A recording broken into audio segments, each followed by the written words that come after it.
నన్ను ice చేయాలనుకుంటున్నావా? Ice చేయడానికి రాలేదు తారక్ సార్. మీ మ్యారేజ్ గురించి ఏమనుకుంటున్నారో అడగడానికి వచ్చాను. ఎందుకు?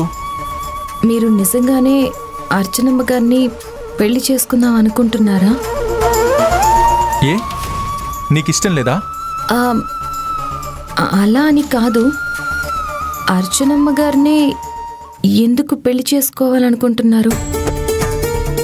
చూడు నిలవేణి, చిన్నప్పుడు ఒక బొమ్మ కొనుక్కోవడానికి షాప్కి వెళ్ళేవాళ్ళం. అది అక్కడ లేనప్పుడు, అది మళ్ళీ ఎప్పుడొస్తుందో తెలియదని షాపు వాడు చెప్పినప్పుడు మరొక బొమ్మతో సరిపెట్టుకునేవాళ్ళం. ఇది కూడా అంతే.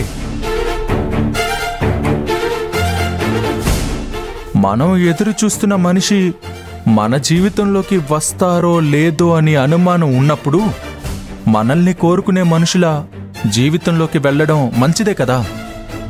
అది కాదు తారక్ సార్, మీరు చాలా మంచివారు, చదువుకున్నవారు. మీకు అర్చనమ్మ గారి కన్నా మంచి వాళ్ళు దొరుకుతారు. మిమ్మల్ని ఇంకా గొప్పగా ప్రేమించే వాళ్ళు మీ జీవితంలోకి రావచ్చు.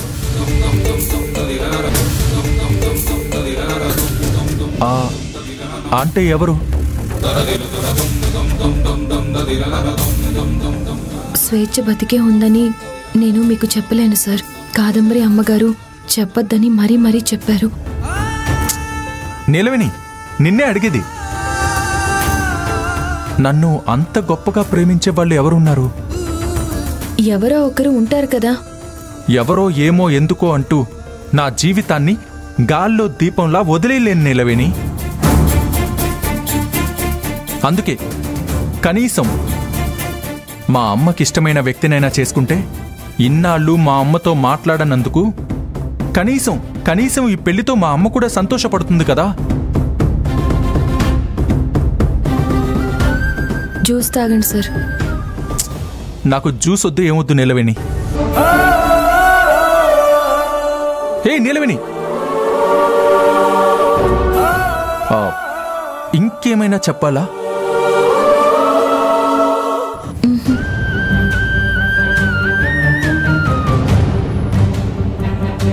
హే, అసలు నీలవేణి ఏం చెప్పాలనుకుంటుంది? ఏదో చెప్పాలనుకుని ఇంకేదో చెప్తుందా? లేకపోతే నిజంగానే నన్ను వదిలించుకోవాలనుకుంటుందా? అమ్మాయిల మనసు అర్థం చేసుకోవడం నిజంగా చాలా కష్టం అనుకుంటా. బా,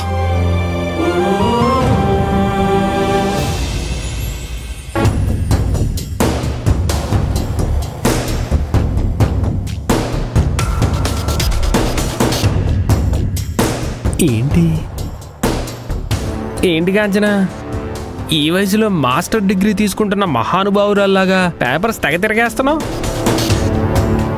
ఇవి ఒట్టు పేపర్స్ కాదు, దస్తావేజులు. ఏం దస్తావేజులు?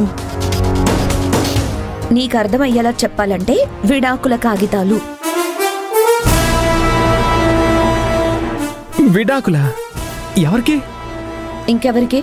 తారక్కి, నిలవేణికి. అబ్బో, తారక్ మరో అమ్మాయిని పెళ్లి చేసుకుంటా అనగానే తారక్ని నీలవేణిని విడగొట్టడానికి ఎంత త్వరగా ట్రాక్ రెడీ చేస్తున్నారు. మనుషుల్ని విడగొట్టడం అంటే నీకు మీ అమ్మకి ఎంత సంతోషమో. ఇంక చాలా ఆపుతారా? ఏమండి, నాకైతే ఈ విషయంలో అంత ఉత్సాహం లేదండి. ఎందుకు పాపం? ఓ వారం రోజులు పాపాలు చేయనని పాపేశ్వర స్వామికి మొక్కుకున్నావా? పాపేశ్వర స్వామియా? ఏదో ప్రాస కోసం అన్నానులే. నువ్వు చెప్పు కాంచనా, ఓ వారం రోజుల పాటు పాపాలు చేయనని ముట్టు పెట్టుకున్నావా? నోరు ముయ్యండి. అక్కడికి నేనేదో పాపాలు చేయడానికి పుట్టినట్టు మాట్లాడుతున్నారు. ఈ విషయంలో ఉత్సాహం లేదు, ఉద్దేశం లేదని మాట్లాడుతున్నావు.